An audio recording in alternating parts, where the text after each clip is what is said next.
సూర్యాపేట జిల్లా కోదాడ మండలం అడ్లూరులో కాంగ్రెస్ రెబల్ వర్గం మధ్య గత 3 రోజులుగా ఘర్షణలు చోటు చేసుకున్నాయి. వివరాల్లోకి వెళ్తే 3 రోజుల క్రితం గ్రామ సభలో మాటామాటా పెరిగి కర్రలతో దాడి చేసుకున్న ఘటనలో 13 మందిపై కేసు నమోదైంది.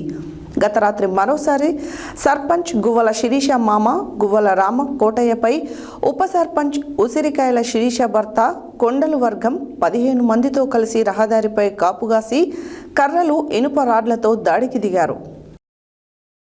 సూర్యాపేట జిల్లా కోదాడ మండలం అడ్లూరులో కాంగ్రెస్ రెబల్ వర్గం మధ్య గత 3 రోజులుగా ఘర్షణలు చోటు చేసుకుంటున్నాయి.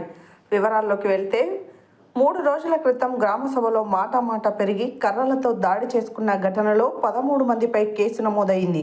గత రాత్రి మరోసారి సర్పంచ్ గువ్వల శిరీష మామ గువ్వల రామకోటయ్యపై ఉప సర్పంచ్ ఉసిరికాయల శిరీష భర్త కొండలు వర్గం 15 మందితో కలిసి రహదారిపై కాపుగాసి కర్రలు ఇనుప రాడ్లతో దాడికి దిగారు. ఈ ఘటనలో రామకోటయ్యకు తీవ్ర గాయాలు అవ్వడంతో కోదాడ ప్రభుత్వ ఆసుపత్రికి తరలించారు. పరిస్థితి విషమంగా ఉండడంతో ఖమ్మం హాస్పిటల్కు తీసుకెళ్లారు. ఈ ఘటనపై పోలీసులు కేసు నమోదు చేశారు. దీంతో గ్రామంలో పోలీసులు గట్టి బందోబస్తు ఏర్పాటు చేశారు.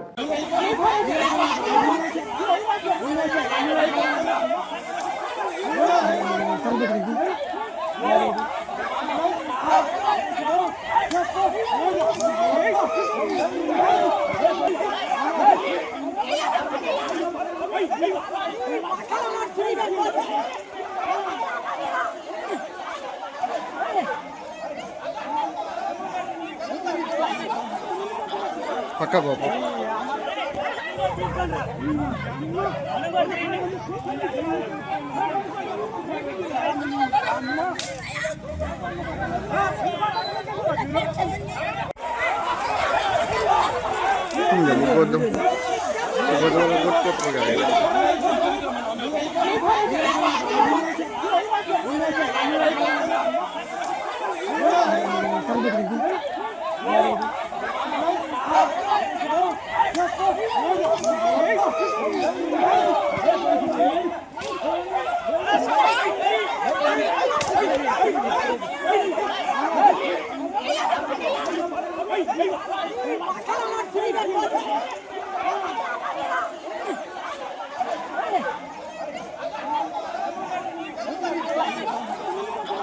పక్కా బాబు